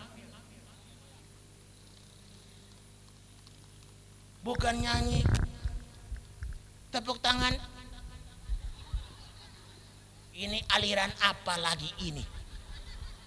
Kita nggak bicara aliran, kita lagi berbicara soal bagaimana menyatakan cinta kepada Yesus Kristus, kekasih jiwa kita. Haleluya. Perkara yang keempat dari Yesus Kristus. Ayat 15 dari Yohanes 3. Supaya setiap orang yang percaya kepadanya beroleh hidup yang kekal. Dikatakan di situ tentang hidup yang kekal. Tadi saya katakan bahwa hidup ini bukan sekedar hidup yang sementara sekali, tapi ada hidup lagi yang bernama hidup yang kekal. Karena itu kekekalan tidak bisa dipisahkan dari Yesus Kristus. Anda ingin masuk dalam kekekalan, Anda cuma harus berurusan dengan seorang yang bernama Kristus Yesus. Perkara yang berikut yang perlu kita kaji. Ayat 31 dari Yohanes pasal 3. Siapa yang datang dari atas adalah di atas semuanya. Siapa yang berasal dari bumi termasuk pada bumi dan berkata-kata dalam bahasa bumi. Siapa yang datang dari sorga adalah di atas semua. Yesus Kristus mengungkapkan bahwa dia harus ada di atas semua. Dia harus ada di atas liturgi ibadah. Dia mesti ada di atas sakramen gereja. Entah sakramen itu bernama perjamuan suci, entah sakramen itu bernama pemberkatan nikah, entah sakramen itu bernama baptisan, sakramen apapun yang dilaksanakan. Banyak kali kita menyingkirkan Kristus asal mengutamakan liturgi. Di Jakarta sekarang ini orang mengutamakan minyak urapan. Orang mengutamakan roti dan anggur dalam perjamuan suci. Sehingga orang ke gereja cari perjamuan suci, bukan cari Kristus. Sehingga orang bawa kantong plastik. Untuk roti diambil banyak-banyak, taruh di kulkas. Ada setiap persoalan makan perjamuan suci. Orang pergi ke gereja bawa botol aqua kosong untuk isi minyak bemoli. Yang kata pendeta udah didoakan dia berubah menjadi minyak urapan. Ada tanggal kadaluarsa, expire date. Mereka sudah berbisnis dalam gereja. Tunggu tanggal Tuhan datang menjungkir balikan meja dagangan mereka dengan cambuk.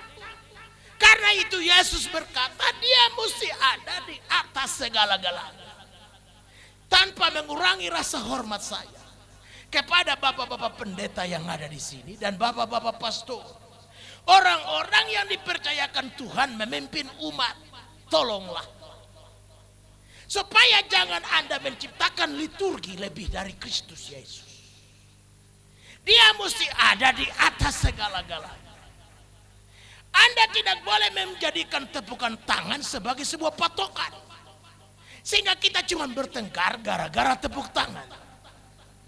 Anda tidak boleh menciptakan sepotong kata haleluya sebagai norma, sehingga kita ribut gara-gara kata haleluya. Polisi mesti datang nungguin pintu gereja karena kita lagi berantem gara-gara angkat tangan, turun tangan, dan rentangkan tangan. Kalau kita cinta Tuhan, kita akan angkat tangan dengan sendirinya. Karena angkat tangan menyatakan cinta. Tepukan tangan menyatakan semacam exciting, gairah dalam beribadah. Tapi jangan menghina temanmu yang tidak bertepukan tangan. Karena orang yang tepuk tangan belum tentu cinta Tuhan. Tapi orang yang cinta Tuhan pasti spontanitasnya bertepuk tangan. Kalimatku bukan bolak-balik karena belum jam 10 malam. Aku belum mabuk ngantuk. Dengarkan baik-baik.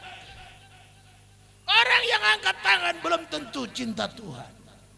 Tapi orang yang cinta Tuhan ekspresinya dia angkat tangan. Karena itulah ekspresinya kepada Tuhan yang dia cintai. Tapi itu tidak boleh dijadikan norma.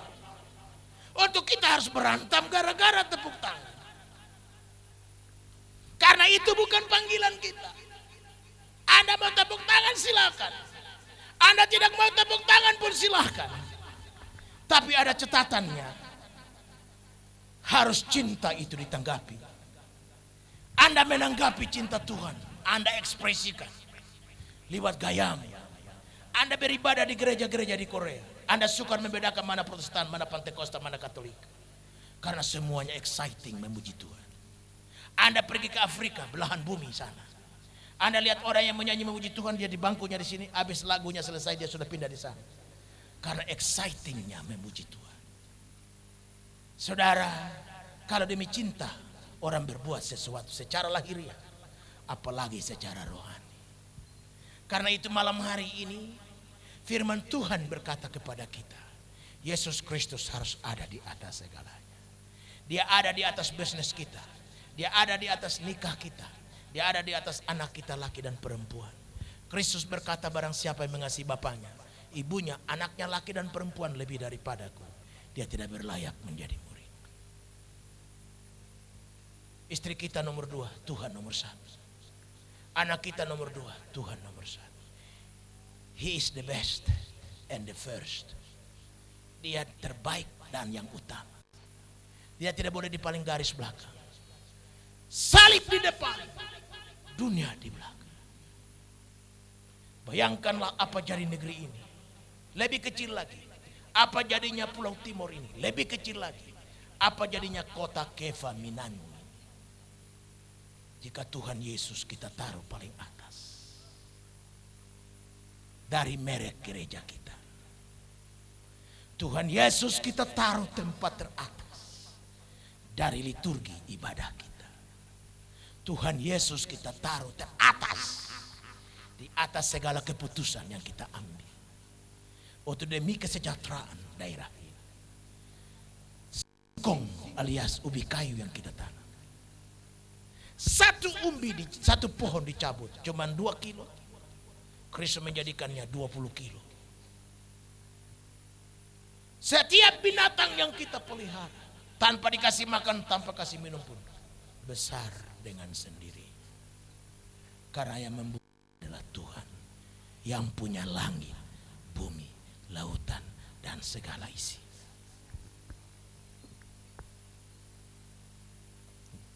Yang terakhir tentang Yesus Kristus. Ayat 34 dan 35. Siapa yang diutus Allah, dialah yang menyampaikan firman Allah. Karena Allah mengaruniakan rohnya dengan tidak terbatas. Ayat 35. Bapa mengasihi anak dan telah menyerahkan segala sesuatu kepadanya. Dengarkan sekali lagi ayat 35. Bapa mengasihi anak dan telah menyerahkan segala sesuatu kepadanya. Dalam perintah agung Matius 28. Yesus Kristus berkata, segala kuasa di surga, di bumi dan di bawah bumi diserahkan Bapa ke dalam tangan. Dalam tangan Yesuslah ada segala sesuatu. Ada rasa aman bagi negeriku. Ada kesejahteraan bagi bangsaku dalam tangan Yesus Kristus. Ada kesehatan bagi diriku. Ada keuletan atau ada kestabilan dalam nikah. Dalam tangan Yesus Kristus. Tubuh, jiwa dan roh mendapatkan kepuasan. Tuhan tidak menyerahkan keamanan negeri ini kepada tangan siapapun. Negeri ini tidak diserahkannya ke tangan teroris. Negeri ini tidak diserahkannya ke tangan siapapun. Dalam ungkapan-ungkapan dahsyat yang kita baca dengar di televisi, baca di koran. Tapi dengarkan baik-baik, negeri ini diserahkan Tuhan dalam tangan seorang yang bernama Yesus Kristus. Pada Dialah kita mengadu, pada Dialah kita meminta, pada Dialah kita berseru. Yesus Tuhan penebusku, dengar doaku, janganlah Engkau lalui, berilah berkat. Mari kita bangkit berdiri, kita nyanyi pujian ini beberapa kali. Dan yang sakit boleh maju, yang ingin menyerahkan diri kepada Tuhan, maju sekarang. Tidak usah kau malu. Mari kita akan serahkan hidup pada Tuhan. Dalam tangannya ada segala perkara yang kita perlukan. Yesus Tuhan penebusku, dengar doaku, janganlah Tuhan lalui, berilah berkat.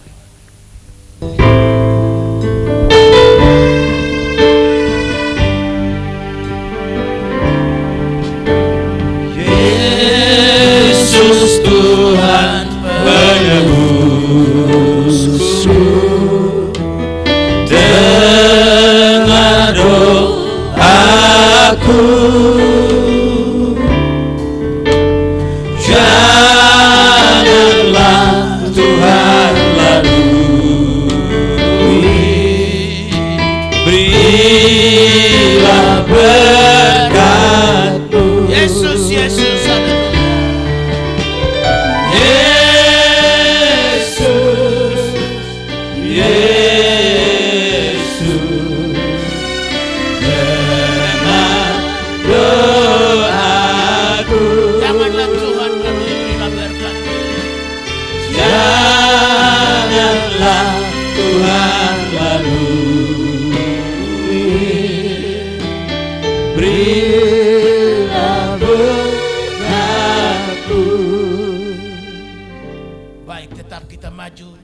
malam hari ini Tuhan ada di antara kita. Haleluya, jangan pulang dengan segala beban sakit penyakitmu. Relakan Kristus Tuhan mengerjakan yang terbaik bagi kita. Hari ini dalam kasih-Nya ada ruang untuk balik. Baliklah sekarang. Kalau memang engkau memerlukan keselamatan yang daripadanya, pertolongan yang daripadanya, inilah kesempatan terbaik malam ini. Sementara Ibu Talita Dodo akan menyanyikan pujian ini. Yesus Tuhan penebusku, dengar doaku. Kita saja berdiam diri, relakan Dia menyanyi, dan Roh Kudus akan bekerja di antara kita. Dan siapa yang mau maju silakan maju. Tidak usah kita malu, tidak usah kita terhambat oleh karena pemikiran hal-hal lahiriah kita. Dan biar malam ini relakan Tuhan bekerja.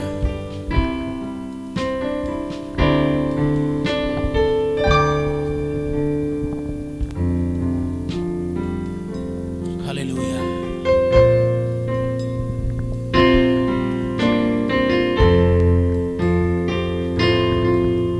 Silakan, siapa lagi yang maju?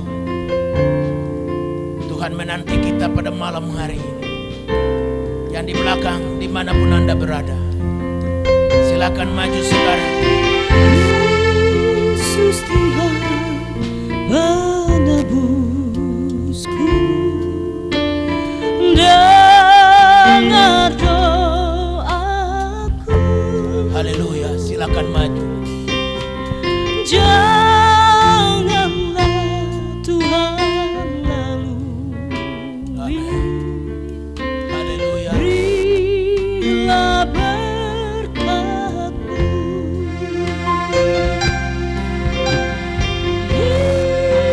Yesus, Yesus, dengar doaku.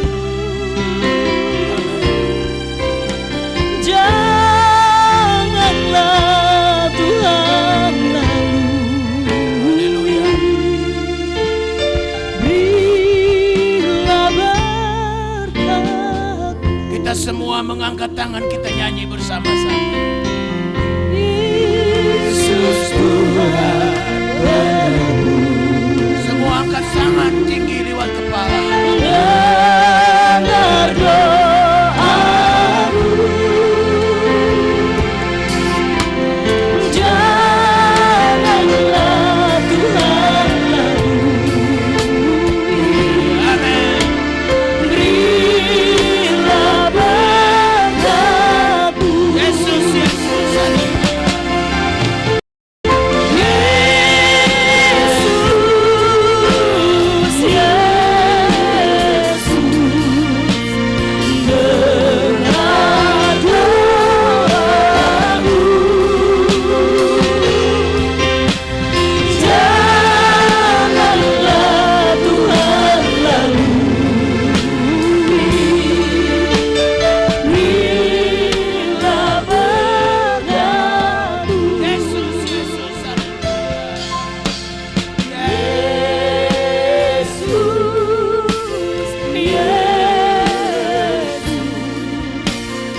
surgawi, Allah kami yang ajaib, kami bersyukur untuk lawatan-Mu di malam hari ini. Kami telah diberkati, firman-Mu telah ditaburkan, Roh-Mu yang kudus telah bekerja di antara kami dengan cara-Mu sendiri Tuhan. Engkau Allah yang dahsyat, Engkau tahu masalah kami, Engkau kenal kami lebih dari kami mengenali diri kami sendiri.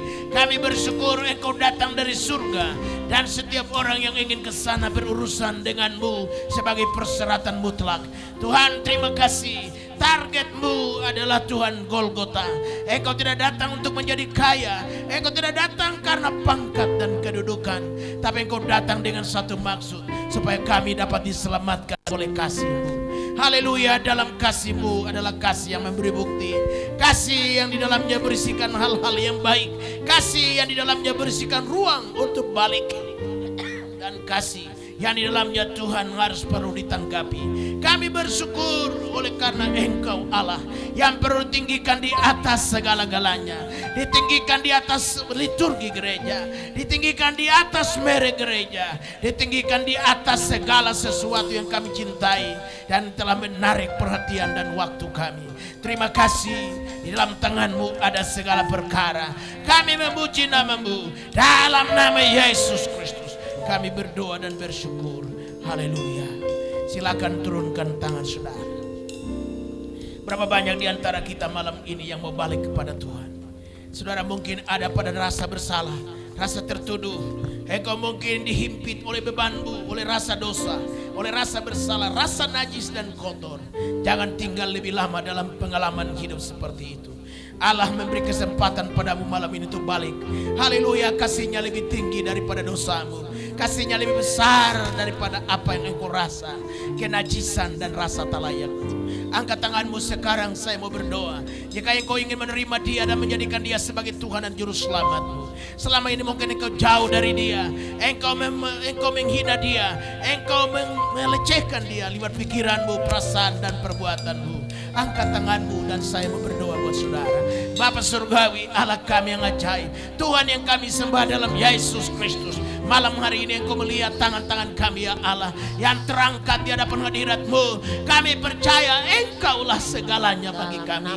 Tuhan, terima kasih, firman-Mu berkata, biarpun dosamu merah seperti kermisi, akan disucikan putih seperti salju.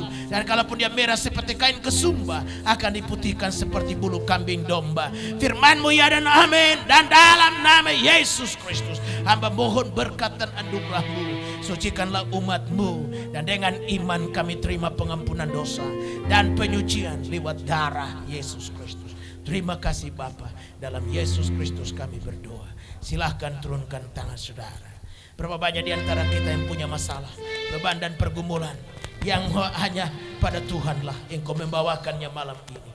Mari bawa masalahmu, masalah pribadi, rumah tangga, pergumulan nafkah, rezeki, pergumulan pekerjaan. Engkau ada pada satu sikap di mana engkau memerlukan pertolongan. Haleluya. Allah tidak kekurangan cara untuk memberikan padamu jalan keluar dari masalahmu. Angkatkan tanganmu dua-dua, tinggi lewat kepalamu. Nyanyikanlah Yesus, Yesus dengar doaku. Janganlah Tuhan lalui, berilah berkat. Yesus, Yesus, dengar doaku. Janganlah Tuhan lalui, berilah berkat-Mu. Sekali lagi Yesus, Yesus. Yesus, Yesus, Dengar doaku. dengar doaku. Amin, amin. Janganlah Tuhan lalui, berilah berkat-Mu. Haleluya. Bapa surgawi, Allah kami yang ajaib, Amin. Firman-Mu berkata, marilah kepadaku kamu yang berlelah dan bertanggungan berat, aku ini akan memberi sentosa padamu. Apapun beban kami yang Tuhan kami sendiri menyadarinya dan Engkau pun mengetahuinya, kami bawa pada Tuhan malam ini. Dan kami percaya Engkau sajalah yang dapat membetulkan langkah kami yang salah. Engkau saja yang dapat memulihkan jiwa dan roh kami. Amin. Engkau saja yang dapat mengerjakan kesempurnaan lebih Haleluya. dari apa yang kami pikirkan. Malam hari ini genapkanlah firman-Mu, dia jawablah doa kami. Genapkan firman-Mu yang berkata, sampai saat ini belum pernah kamu minta apa-apa dalam namaku, mintalah maka kepadamu akan diberi, dan sukacitamu menjadi sempurna. Dalam nama Yesus Kristus. Dan dengan iman kami terima jawaban Tuhan atas doa dan permohonan Terima kasih. kami. Silahkan turunkan tangan saudara. Berapa banyak di antara kita malam ini yang sakit atau meminta pemulihan kesehatan saudara? Tolong angkat tangan kananmu saja, tangan kanan saja. Angkat tangan kanan yang sakit. Haleluya. Dengarkan firman Tuhan sementara saudara angkat tangan. Firman Allah berkata, tanda-tanda ini menyertai orang yang percaya. Dalam namaku, nama Yesus Kristus, mereka yang percaya berhak menumpan tangan putra sakit, dan orang sakit itu akan disembuhkan. Siapakah orang percaya itu? Anda dan sayalah orangnya. Karena itu sekarang letakkan tangan kananmu pada bagian tubuhmu yang sakit, mungkin dada, perut, pinggang, leher, mata, telinga, apapun. Dan kalau penyakitmu lebih dari satu, letakkan tangan kananmu di kepala. Angkat tangan kirimu tinggi memuji Tuhan. Yang sehat pun mari angkat tangan kirimu bersama saya sebagai tanda kita sehati, mendukung dalam doa rekan-rekan kita yang sakit. Mari kita satu dalam doa kesembuhan. Bapa Surgawi, Allah kami yang ajaib, kami berterima kasih buat korban yang sempurna yang dikerjakan Yesus Kristus Tuhan kami di kayu salib. Darah yang Ia tumpahkan, darah perjanjian baru, darah yang menyucikan, membasuh dan membenarkan kami. Terima kasih buat luka-luka bilur yang Ia deritakan, yang Amen. mempunyai kuasa untuk menyembuhkan kami. Haleluya. Dan berdiri atas jaminan firman-Mu dalam nama Yesus Kristus. Segala penyakit dan kelemahan tubuh, mah, ginjal, kanker, rematik, darah tinggi, darah rendah, kencing manis, jantung, paru-paru, alergi, eksim, dan segala aib tubuh lainnya, dalam nama Yesus Dalam nama Kristus. Tuhan Yesus. Dalam nama Dalam Yesus nama Kristus. Yesus. Dalam nama Yesus Dalam Kristus. nama Yesus. Segala penyakit kami usir, kami patahkan kuasanya, dan kesembuhan dari Allah dalam Yesus Kristus yang dikerjakan bilur-bilurnya hari ini telah mengusir dan melenyapkan segala penyakit. Dan kami yang percaya sudah dijamah dan disembuhkan. Haleluya. Tuhan. Haleluya. Berikan tepuk tangan yang meriah bagi Yesus. Haleluya. Terima kasih. Terima kasih Bapa. Kami berdoa bagi Tuhan hamba-Hamba-Mu yang Tuhan menjadi alat di daerah ini. Ya Tuhan, Bapak Bupati, Bapak Gubernur, ya Tuhan, dan Kapolres dan semua aparat pemerintah daerah. Ya Tuhan, bukan saja di Timur Tengah Utara, tapi pada NTT pada umumnya. Bangsa dan negeri ini Tuhan kami serahkan dalam tangan-Mu. Engkaulah pemilik atas bangsa kami, dan kami tidak khawatir jika kami menjadikan Engkau segalanya dan di atas segala-galanya. Terima kasih Bapa, beribu puji, hormat dan syukur kami berikan pada Tuhan. Dalam Yesus Kristus nama yang manis itu kami berdoa dan bersyukur. Haleluya. Amin. Baik, berapa banyak di antara kita yang setelah doa Tuhan menyembuhkan saudara? Tolong angkat tangan yang mengalami kesembuhan dari Tuhan. Haleluya. Luar biasa. Baik, tolong maju ke kanan sana. Ada asers yang akan cek 4-5 orang yang telah sembuh. Tolong naik ke podium dan bersaksi apa yang Tuhan buat diri saudara, untuk membuktikan Yesus yang kita sembah adalah Tuhan yang hidup. Yang menyembuhkan mereka adalah Tuhan Yesus Kristus. Beri tepuk tangan dulu bagi Tuhan. Amin. Haleluya. Baik, yang sudah sembuh, yang mau bersaksi, mari 5-6 orang. Silakan. Mari yang angkat tangan tadi, silakan maju ke sana. Lalu Yang kita tadinya nyanyi. sakit dan kemudian didoakan Nyanyi dan dulu. sudah sembuh Bilurnya- sekarang. bilurnya membawa Mari kita. silakan maju naik untuk bersaksi.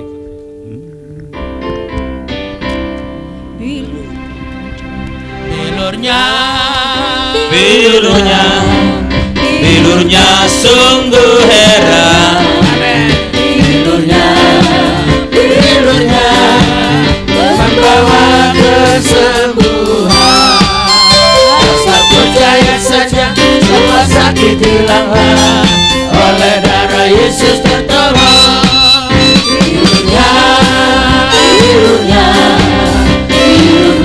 sungguh heran, birunya, birunya membawa kesembuhan. Asal percaya saja, semua sakit hilanglah, oleh darah Yesus tertolong. Birunya, birunya, birunya sungguh heran, birunya, birunya membawa kesembuhan. Asal percaya saja, semua sakit hilanglah, oleh darah Yesus tertolong. Haleluya.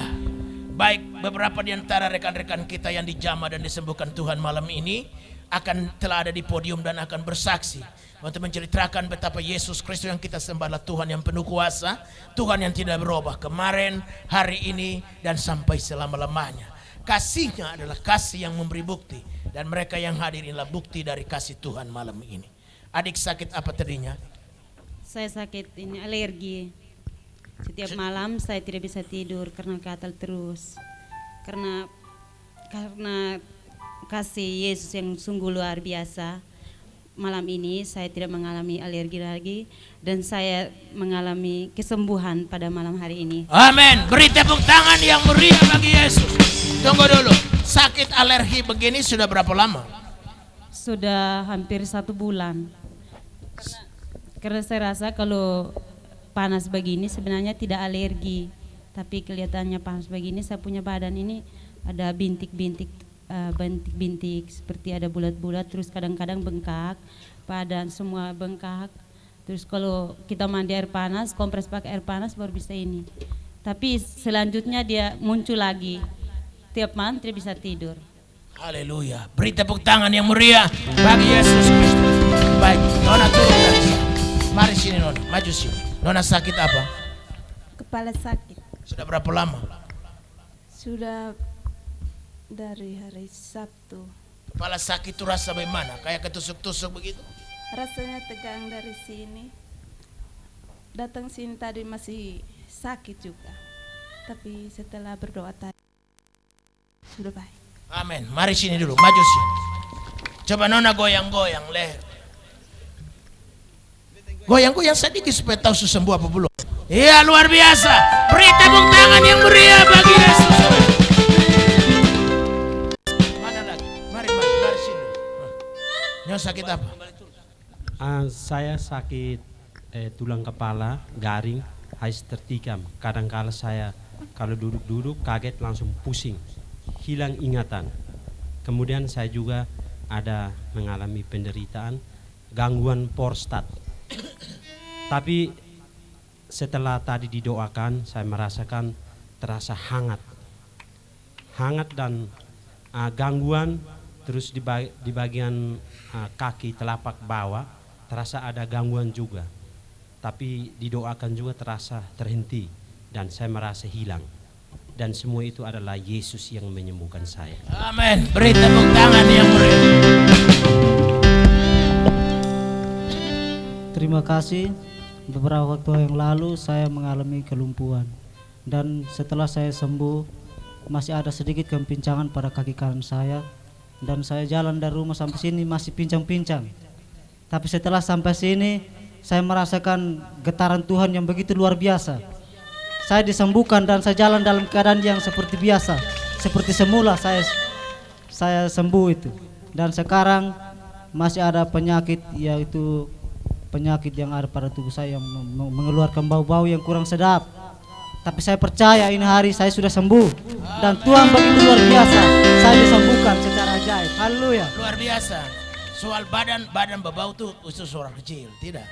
Yang penting kaki berjalan normal. Siap, kalau perempuan lihat kaki pincang kan dia cintanya. Berjalan dulu, berjalan situ. Kaki senormal aja berjalan. Oh, luar biasa. Haleluya. Terima kasih atas kesempatan. Terima kasih. Jangan tertawa. Sakit apa? Saya tadi sakit menggigil. Karena itu pakai jaket tebal begini. Ya, pakai jaket supaya tahan. Tapi setelah saya maju di sini dan mendapat doa dan kesembuhan. Untuk itu saya terima kasih banyak kepada bapak-bapak. Bapak sama Tuhan Yesus. Sabarang aja. Nah, buka jaket sudah sembuh toh? Buka jaket sudah. Mari Nyong sini. Nah, selamat malam. Karena saya ada sakit, saya alami darah saya sakit mungkin 3 hari yang lalu. Dan malam ini saya dapat Bapak dijamahkan saya pada malam hari dan sembahyang saya. Dan saya merasa badan saya ringan sekali. Karena mungkin Tuhan memang luar biasa. Dan saya akan tidak merasakan darah saya sakit lagi. Luar biasa. Coba hela napas dulu. Tarik napas panjang-panjang segini kayak Om Pendeta gitu. Sudah sakit lagi kok? Sakit lagi karena saya memujikan Tuhan yang luar biasa. Beri tepuk tangan yang meriah bagi Tuhan. Besok malam ada kebaktian lagi. Bawa paitua, bawa maitua, bawa seluruh keluarga. Siapa yang bawa paitua malam ini? Sudah ada. Paitua tinggal di mana? Di bawah pohon kelapa. Besok malam bawa paitua, bawa maitua, bawa keluarga. Besok malam terakhir dalam kekuatan firman Tuhan bagi kita. Baik, mari kita bangkit berdiri. Kita sudah